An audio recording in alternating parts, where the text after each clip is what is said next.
This video covers one of my favorite stretches to open up the chest area, snow angels. This is a really common area for tension after surgery and can also be impacted with things like cording and radiation fibrosis. Hi, I'm Erica. I'm a breast cancer thriver and a chiropractor.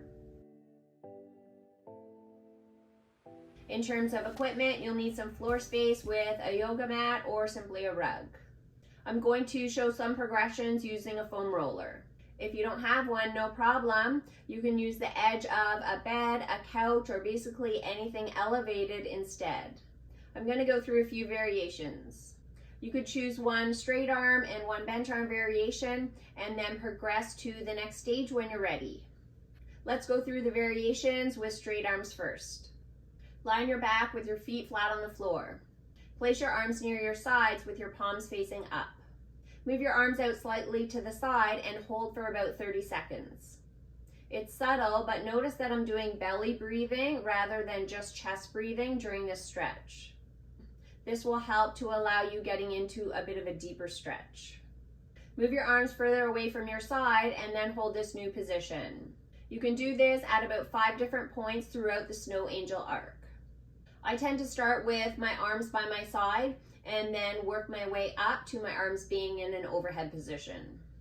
If your motion is quite limited or you feel a lot of tension in your chest area, move your arms up only as high as it feels comfortable.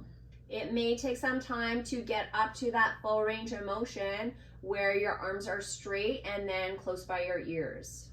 Once you have full range of motion on the floor, you can progress to a foam roller or some sort of elevated surface. I'll show the example using a bed or a couch next. Lie so the roller runs along your spine and supports both your head and your hips. Similar to the previous example on the floor, start with your arms moved out from your sides. Your palms will again be facing up. Hold this position about 30 seconds and then move your arms further out to the side and repeat. You can expect to feel this stretch in your chest area and down the front part of your arms. As you move your arms further away from your side, you may also notice a stretch in your underarm area. You'll need quite a bit of mobility in your chest and shoulders to keep your fingers on the floor as you move your arms up towards your ears. I did and still do notice a difference when I do this stretch and compare side to side.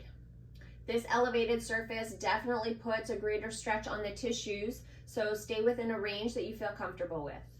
For the variation using an elevated surface, start lying on your back with one arm overhanging on a bed, a couch, or really anything that's elevated. I'm starting near the top of the motion rather than the bottom, but either way is fine. Same as the previous example, hold the stretch at different points throughout the snow angel arc.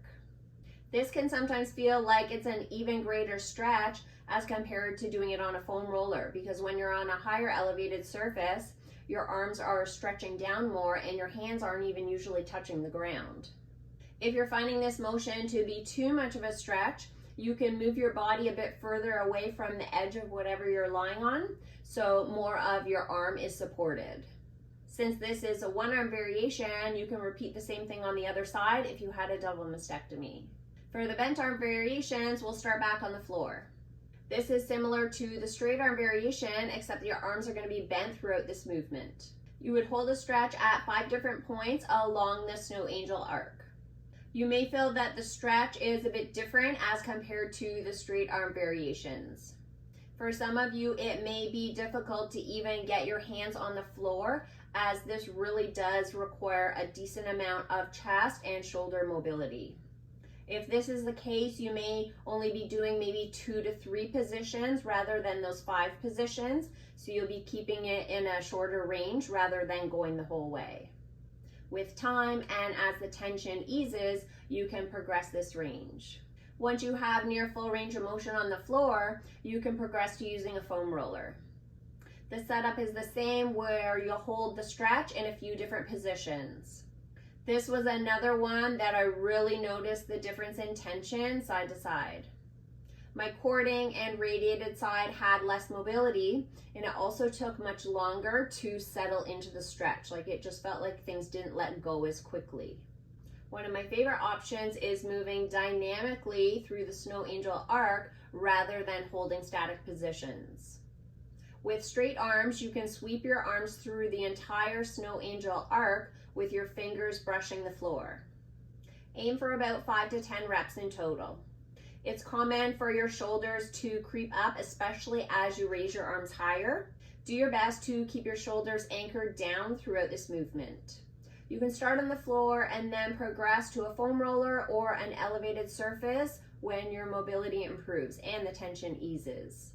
When you are doing this on a foam roller, it will become more obvious where you have limitations in your motion. These usually correlate to areas where you feel more tension. The bent arm variation can also be done dynamically.